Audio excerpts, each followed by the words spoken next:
Hello, everyone. Thank you so much for being here and tuning in to another episode of the Good Gut Live Heal with Each Meal podcast. We love that you're interested in all things guts, butts, health, and anything surrounding these topics. So, thanks for being with us. For those who don't know me or aren't familiar, I'm Dahlia Marin, integrative registered dietitian, certified gastrointestinal nutritionist, and co founder of an integrative practice of dietitians called Married to Health, as well as this podcast. And I'm so thrilled to be joined today, not by my usual co host, James, who you all may know, but by an incredibly inspiring, just wonderful, beautiful, additional healthcare practitioner. So, Kylie, I will let you introduce yourself because I can't wait for people to hear about you. Oh my gosh, thank you so much. I'm so happy to be here and honored to be in your space here. And I'm a nurse. I've been a nurse since 2001.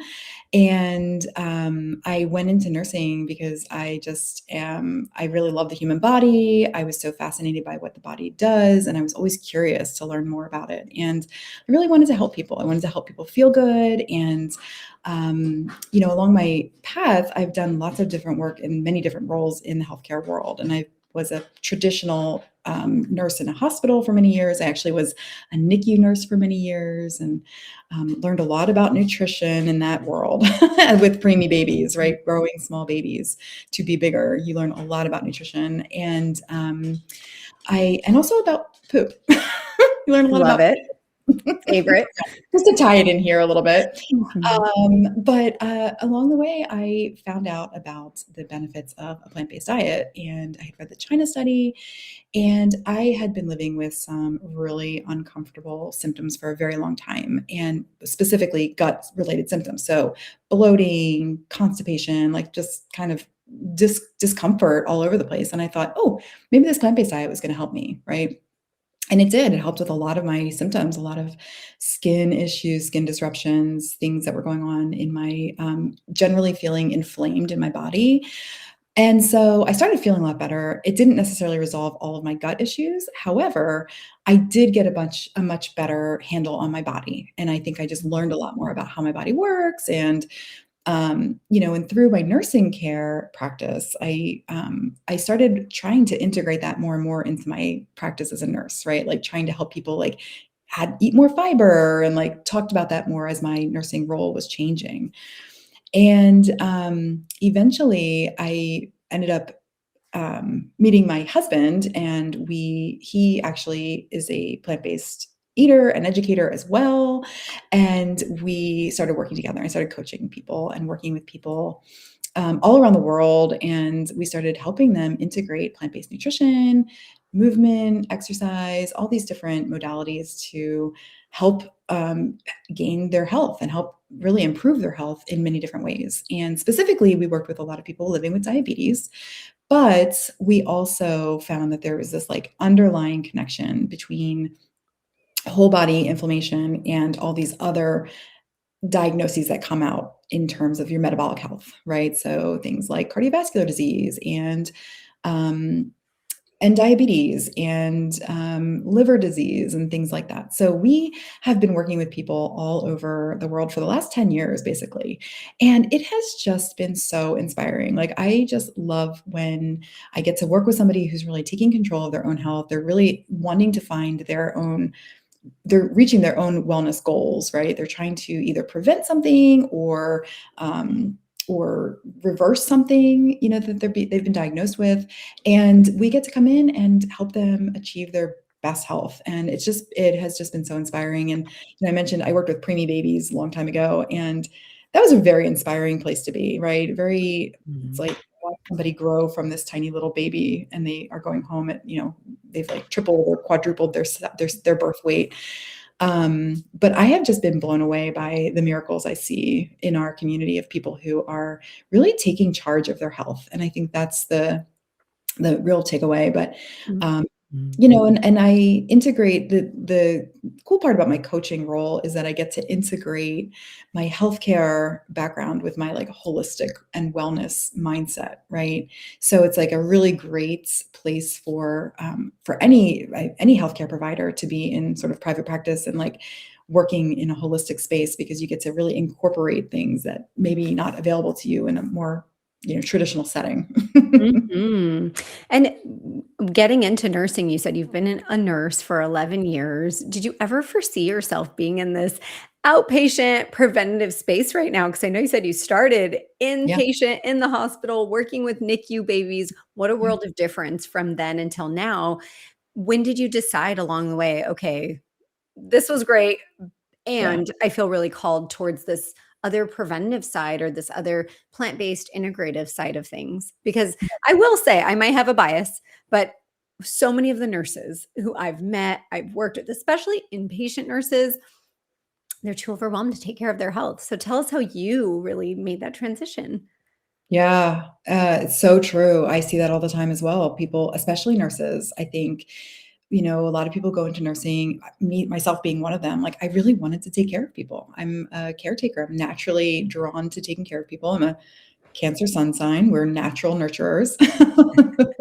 So I'm very drawn to helping people. In fact, when I was a young child, about my daughter's age, I have a 4-year-old daughter, and when I was her age, I had this preemie Cabbage Patch doll that was like my baby, and I would like carry her around, and I was like, and she was preemie, and of course I knew Oh, nursing, right? Like I didn't even know they made those. They did, she had a pacifier and no hair. It was, like, the cutest thing, Hmm. and I really was drawn to the field of the profession of nursing because I wanted to help people. I wanted to help people be well, and I didn't know at the time that I was going to become focused on prevention and wellness, but it does align with why I went into nursing to begin with, and there was a point I would say that the shift for me really came in when I started, learning more about nutrition and using nutrition as a way to, set yourself up with a strong foundation. So,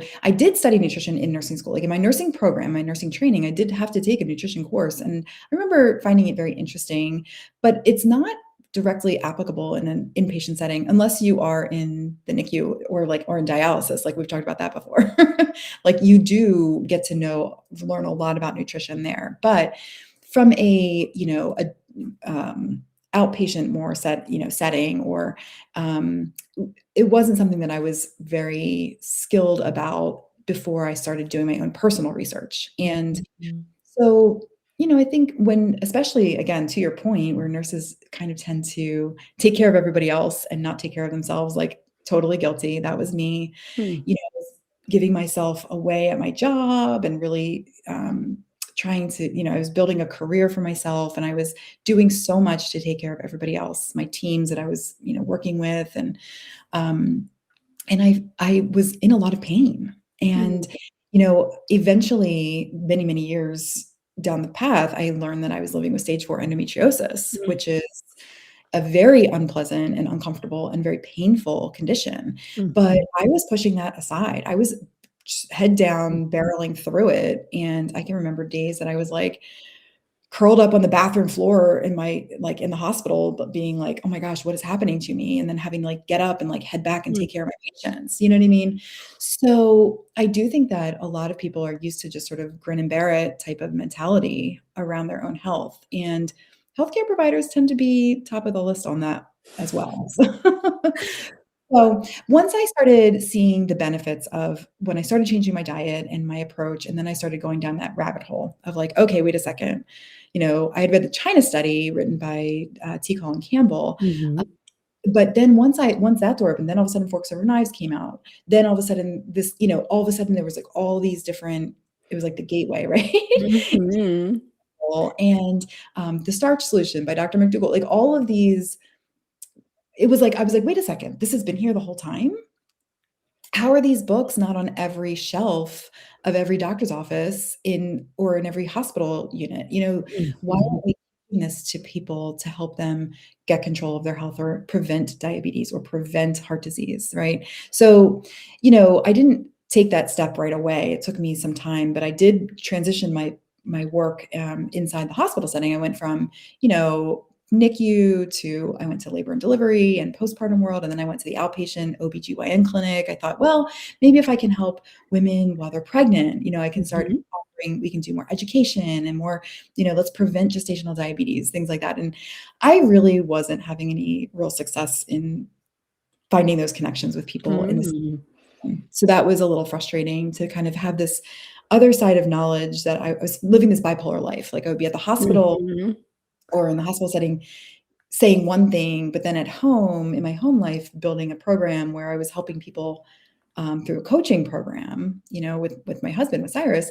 And it felt very like bipolar, like I was like living two opposite lives. And so at some point I finally said, like, I can't do this anymore. Like I'm so stressed in this Mm. role. I'm ignoring my own health. Same, I was still not really focusing on my health, even though I was eating all the plants I could.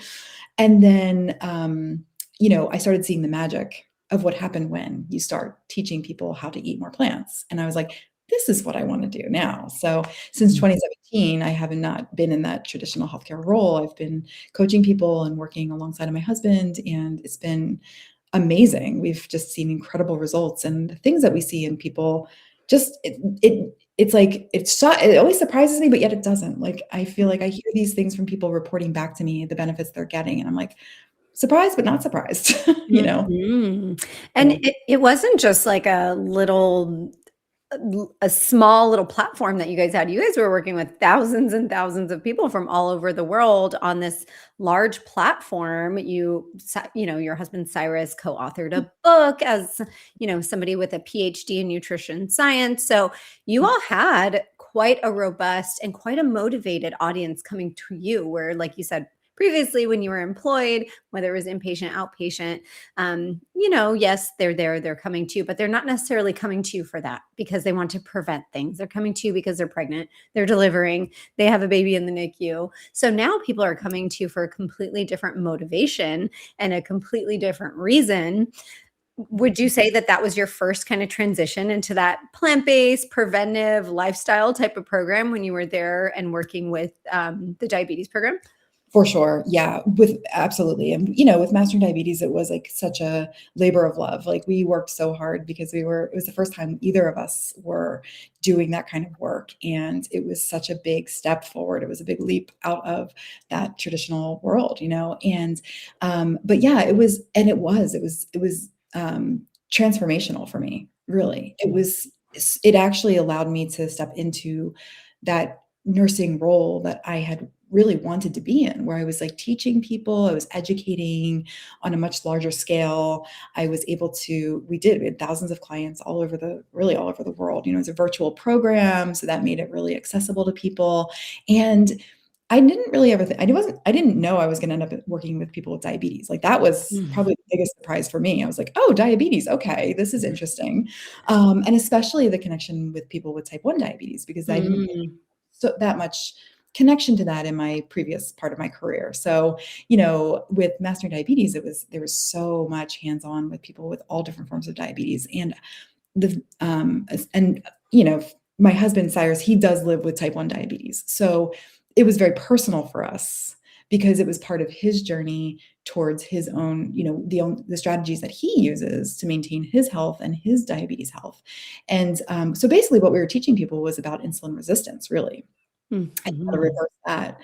And that was my first sort of like the insight I gained from really understanding that insulin resistance is really at the bottom, is the root cause of so many of these metabolic conditions that we call type 2 diabetes, prediabetes, cardiovascular disease, hypertension, Mhm. hyperlipidemia, things like chronic kidney disease, CKD, fatty liver disease. These are all conditions that come out of this underlying deeper condition known as insulin resistance. And it was so fun to like watch people come to us with one issue and they're like, "Oh, you've got, I'm Mhm. coming to you because I have type 2 diabetes and I need help." Well, as it turns out, they also had, hypertension and high cholesterol, and they were dealing with these multitude of issues. And as they started adopting the tools in our program, all of a sudden, not only did their blood glucose come down and their A1C dropped, but so did their blood pressure and so did their cholesterol, right? And now all of a sudden they're coming off their statins and they're like,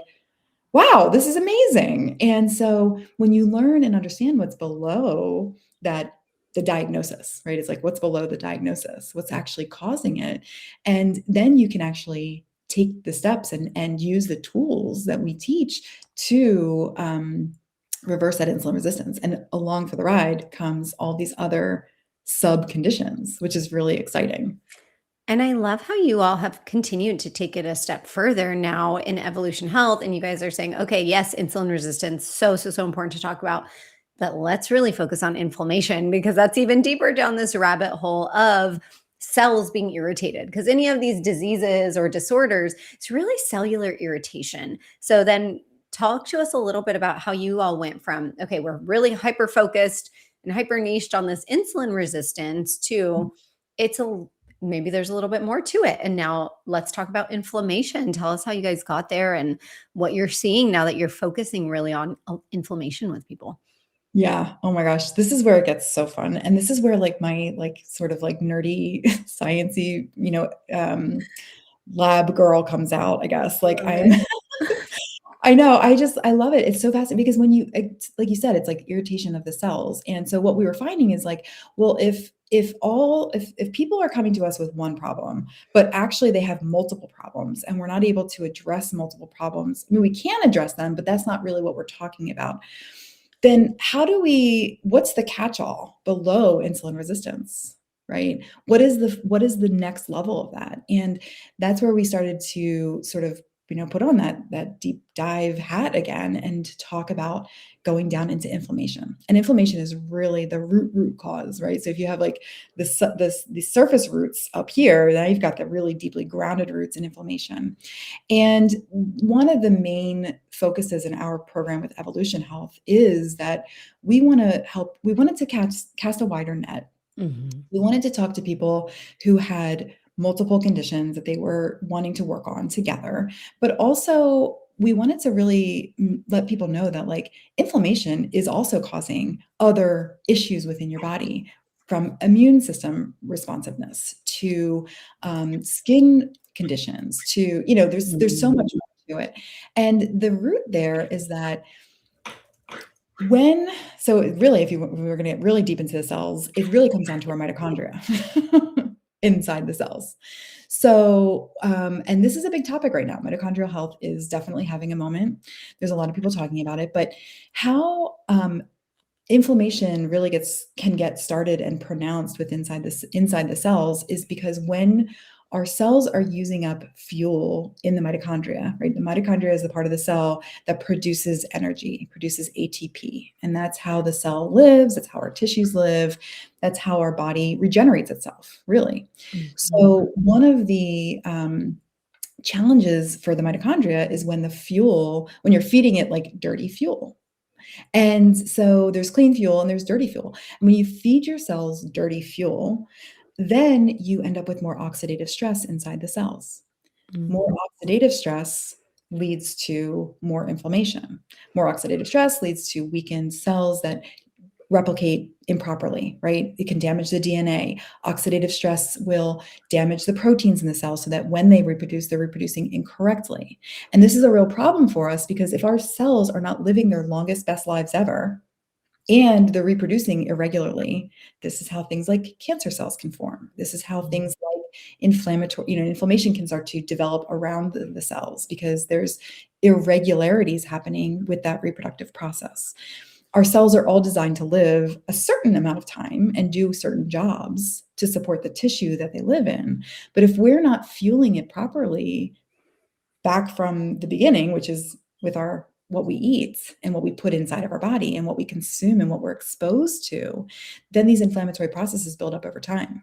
And so when people are in their 20s and 30s and maybe a little bit younger, they may not necessarily feel the major impact. Mhm. As time goes on and we're not making changes or not treating ourselves the way they deserve to be treated, then over the course of time, it's going to show up. And it's going to show up in lab reports. It's going to show up in a doctor's office somewhere. And that's the thing that again, like our bodies don't have um, an owner's manual, right? Like who knew? Who knew the mitochondria were so important to protect and to serve and to feed with amazing food, right? And so when you're feeding the mitochondria, it kind of like again backs up. If you're feeding dirty fuel, then the mitochondria aren't going to be able to do their job and produce Mhm. energy in that cell. And that's kind of like a very basic way. But ultimately, we talk a lot about oxidative stress. We talk a lot about reversing that oxidative stress within the cells, and also about, and we teach people tools. Teach people tools to, sleep better, how to, move their body more efficiently and more effectively, and with repetition, right, and regularly and consistently. And with Evolution Health, and with specifically our program, the Inflammation Reset, we really connect with people in a way where we hear them. We hear what's really going on with them. We hear their struggles. We hear their challenges, and we help them address them using lifestyle tools. We use tools they're in the lifestyle medicine world. They are, evidence-based tools that show results, and we do get really amazing results with our clients, which is so exciting. I hear it all the time, how amazing your clients are feeling, which is so, so, so incredible. Are there any of these tools or any tools or any client stories that have really surprised you, whether it's something that worked really well or something you didn't really initially understand or appreciate the impact of, that was generating inflammation for people? What have been kind of some of your hanseis along the way of, oh, we really should be talking about this, or we really should be addressing this, kind of like how you went from blood sugar and insulin resistance to inflammation? What have you continued to kind of tweak along the way where you're like, oh, that's important, or oh, this Mhm. works? Yeah. Oh my gosh. Well, a couple things come to mind. The first is nitrate-rich vegetables. Mm, We should all care about nitrate-rich vegetables. If you have a mm, body, you should care about nitrates, because nitrate-rich vegetables are truly cardiovascular lifesavers. They will help to Nitrates are compounds in certain foods that will, specifically beets, celery, leafy greens, like just those 3 is all you have to focus on. mm. We have a cup of celery sitting out every day. We're just nibbling on celery throughout the day. These are really practical things you can do to actually help support your cardiovascular system. And every time I grab a celery or ham on my daughter, I'm like, "This is for your heart," you Oh, know? I love that. So, but beets are amazing as well as all leafy greens, really. Arugula and some of the dark leafy greens are going to be your best source of that. But the reason nitrates are so powerful is that the compounds of the nitrates, they actually act as smooth muscle tissue relaxers, which means that if you have high blood pressure, then these compounds will actually help to relax the muscles of the lining of your blood vessels, and that's going to actually help to reduce your blood pressure. And again, this is like just from your food, right? It's an easy boost. And when you, there's a lot of new research that's come out about nitrates and performance when it comes to exercise, and for athletes who are using these types of foods to actually help improve their performance. They And want so that pump. yeah, exactly. Yeah, it's like beet doping or something like that. There's good reason to, if you're looking to improve your performance, while you're working out, to get the maximum effort, adding these nitrates to your morning routine before you go work out could be a really great addition for not just your performance, but for your actual cardiovascular performance as well, right? Mhm. So, and the nitrates, what they actually help to do is they help to bind oxygen to the red blood cells, and then also in that process, it's smoothing out the muscle of the smooth, sorry, the muscle of the blood vessel, which is Mm. right. Smooth muscle. Mhm. So that's one thing that pops into mind right away that I don't think I. And then Cyrus will go on to talk about all the effects of nitrates on the mitochondria as well. Mhm. He's really the science guy to ask about that particular topic, but I will say that nitrates for the win for sure. The other lever, and food is always going to be our first, like our most forward. That's kind of our most forward tool that we use, is using a whole food plant-based diet that is low in dietary fat. Mm. Um, and I would say the thing about food that I really have come to geek out on the most is fiber, for Mm. all amazing benefits. And I have actually found that it's so fascinating to me, because people always ask me, well, or you hear this a lot as a plant-based in the plant-based world. Well, what about protein, and how much protein should I have? And I'm like, well, as it turns out, when you look at recipes, fiber and protein go hand in hand. So where I get my protein is from my fiber, because the more fiber you consume, I've made so many recipes over the years, like I've created so many, and I've put them into food logging apps and pulled out all the Mhm. nutrition information. And when you look at a meal that's fiber rich, especially from beans, whole grains, and vegetables, you're going to find that protein tends to be pretty close within the gram. So if it's a 15 grams of fiber, you're looking at somewhere between 14 to 17 grams of protein. And this is so repeatable, not so much with fruit, but with all the other categories of whole foods. So that to me was such an interesting takeaway. And I'm Mhm. to know that where am I getting my protein? I'm getting it from my fiber actually. So like, from the foods that are fiber rich. So something to keep in mind there that was really interesting to me because I've been able to also learn so many of the benefits of fiber, of course. And I know that's probably your favorite nutrient as well. Maybe, I don't know, don't mean to put any words in your A mouth, but 1,000,000%. Absolutely. last thing I would say is sleep. Sleep is one of the things that I would say is probably one of the most beneficial things you can do for yourself is to give yourself the best sleep you can. And I say this from a cortisol perspective. Mm.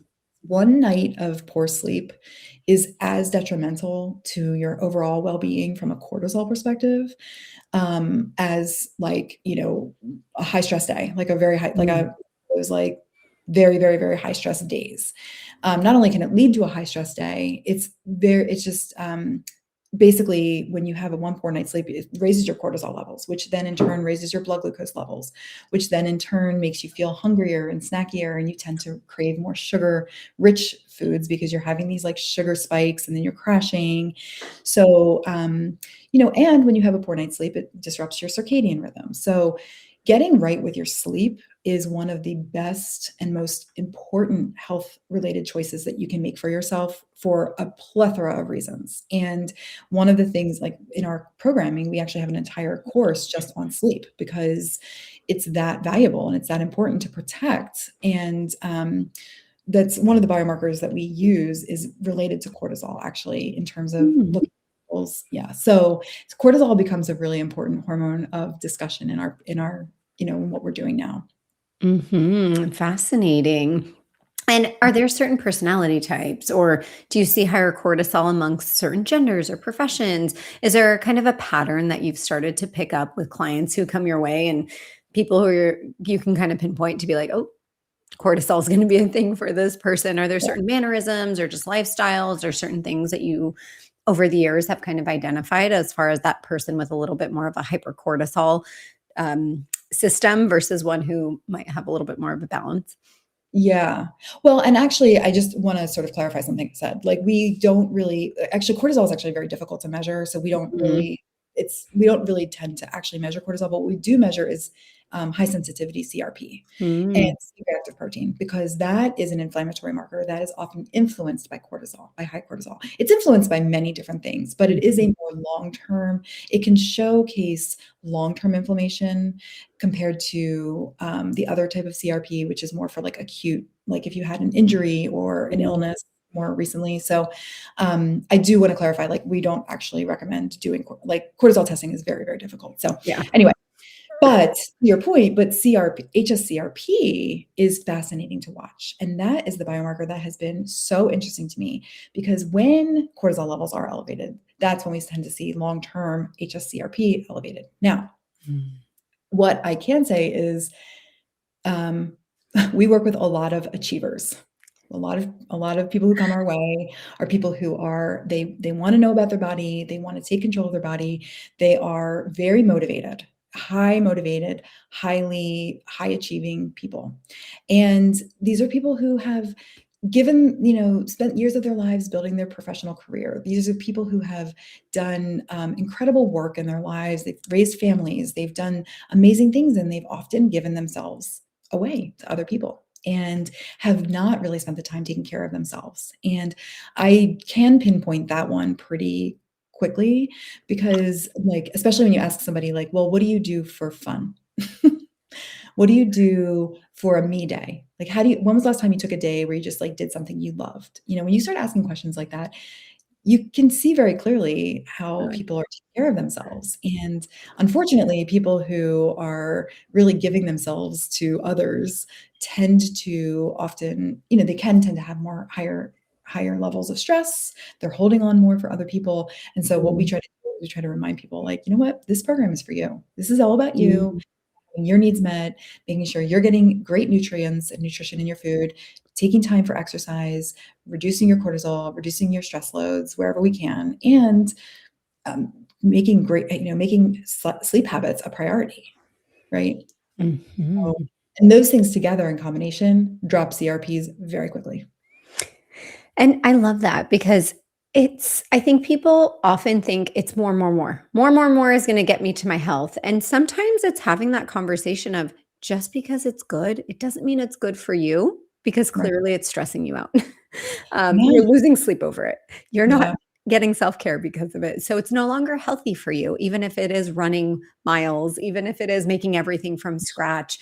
It's maybe no longer healthy for you because it is adding to that stress load. Tell me Yeah. how often that's something you see, or if that's a conversation that you all are having in your practice. Yeah.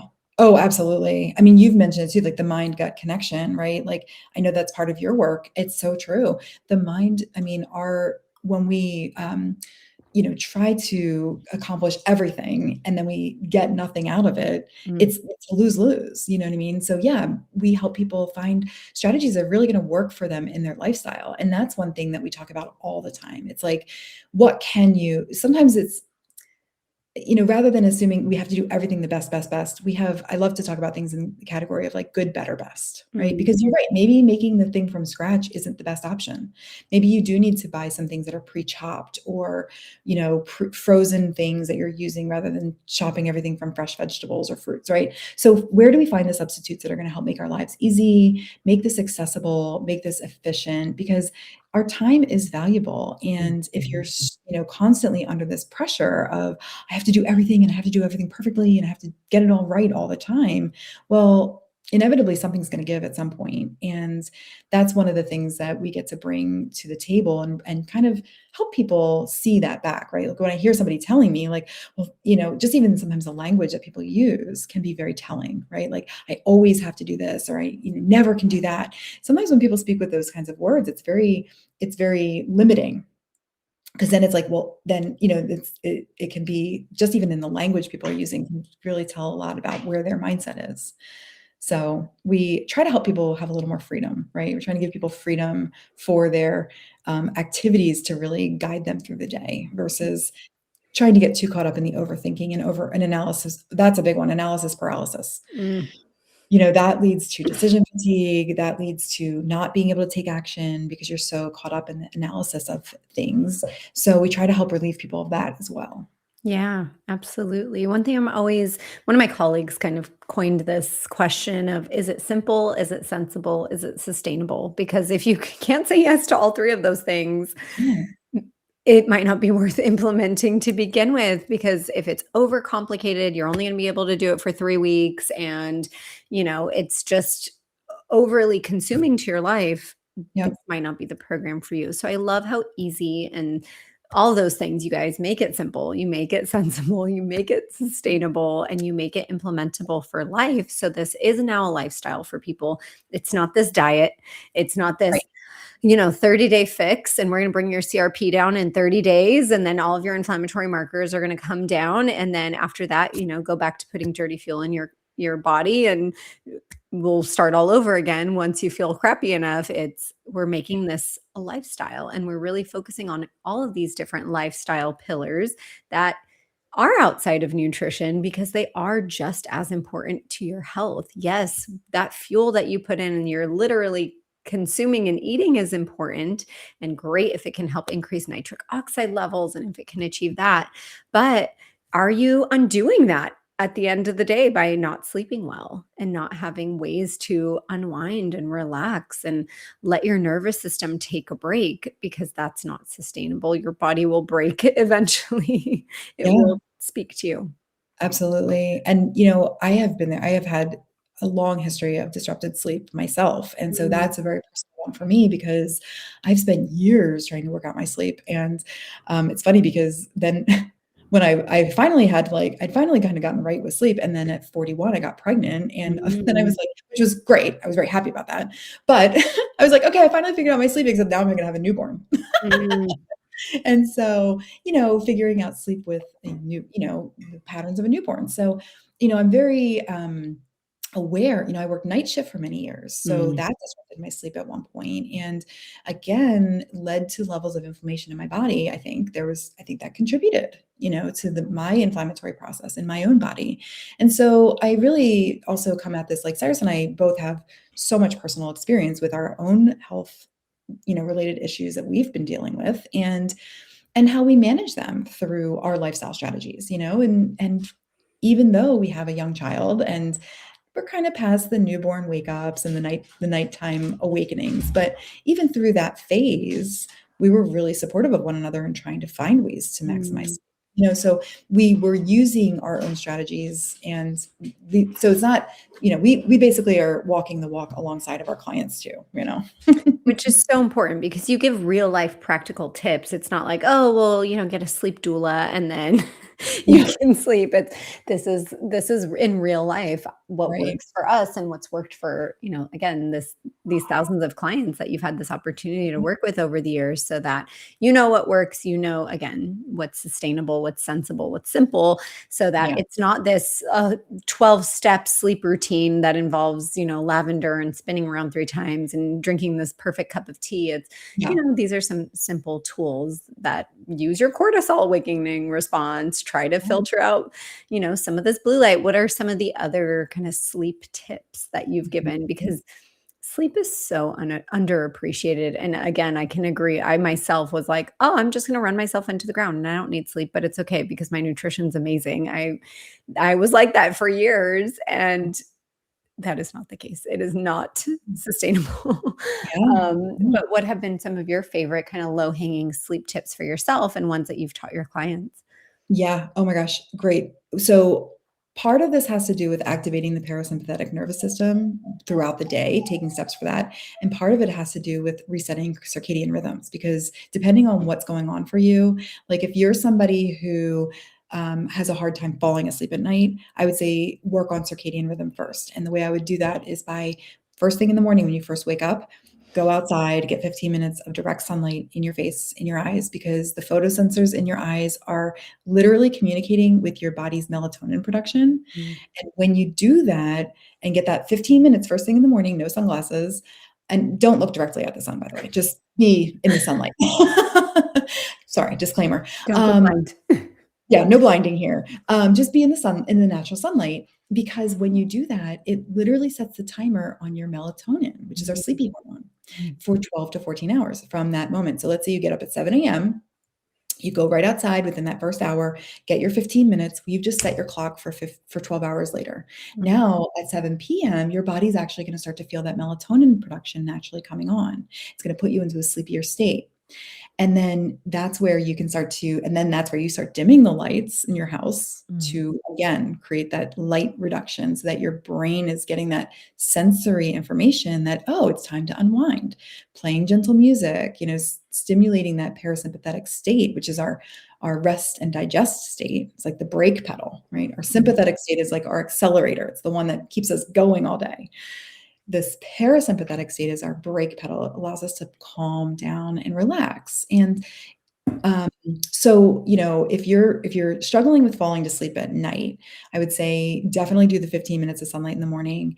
And then in the evening, do that unwind, which is like dim the lights, play gentle music, give your body cues from a sensory experience that it's time to slow down and unwind, because that's going to help stimulate that melatonin production. Now, if you're somebody like me who like hits the pillow, crashes, but then is awake 2 hours later Mhm. with the brain running, right? And awake through the night, then parasympathetic nervous system activation throughout the day while you're awake is really valuable for you. So still Mm. do the 15 minutes in the sun. That's always a good, that's a great thing for anybody. But adding more deep breathing throughout the day, like set the timer every hour and take 3 deep breaths, inhaling through your nose and exhaling through your mouth. That literally stimulates the vagus nerve, which is our kind of superhighway to our parasympathetic nervous system. And it's a beautiful practice. First of all, cleansing breaths are, this is the yogi in me talking, but um, breath work is a wonderful way of connecting with your body, connecting with presence, turning off the mindset, the chatter mind. So I would say find ways to connect with your senses throughout the day with calming aromatherapy, the deep breathing exercises, or just gentle, deep breath throughout the day.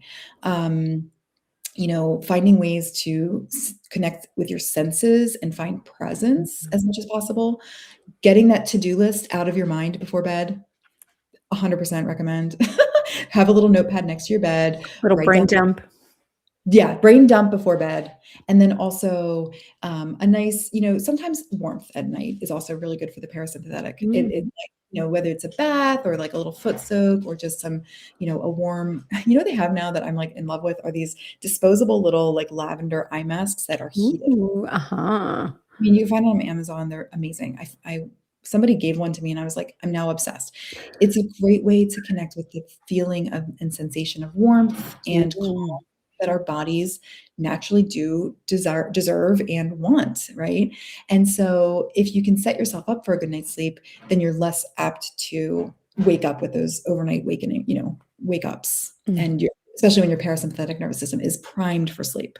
So it's basically the nervous system asking you throughout the night, hey, are you sure you're safe enough to keep sleeping? Is there a threat? Do we need to wake up and take watch? So throughout the day, you're kind of just giving these gentle reminders of like, hey, we're You're safe. good. There's It's okay. nothing threatening here. It's our day to day. We're handling it. We're taking it in strides. Here, Mhm. vagus nerve, I'm taking care of you a little bit. Here's some Yeah. deep breath. Here's some nice sunlight. Here's some of this TLC where you know you're safe. I'm taking care of you, and we'll continue to be that way all throughout the night. I love that. Yeah, absolutely. It's like a little lullaby for your body. Oh, so beautiful, so caring towards our Mhm. bodies. So, so, so beautiful because, yeah, I mean, like I said, I've learned from firsthand experience, and so many of my patients learn you can't just redline it all day and then expect your body to be like, okay, now I'm going to crash out and I'm fine That's with right. it and I'm going to stay asleep all night. Your brain is still at work at night. Your organs are still at work at night. And if you just went hard all day long, Yeah, they can't just screech at the brakes and be like, nope, it's over. Just that's right. be in paralysis for the next 8 hours or so. So I Yeah. love those techniques. And some of my favorites as well, just to chime in Yeah. a little bit, are like singing and humming. Mhm. So that naturally gets your diaphragm engaged and involved when you're singing and humming or blowing bubbles, gargling.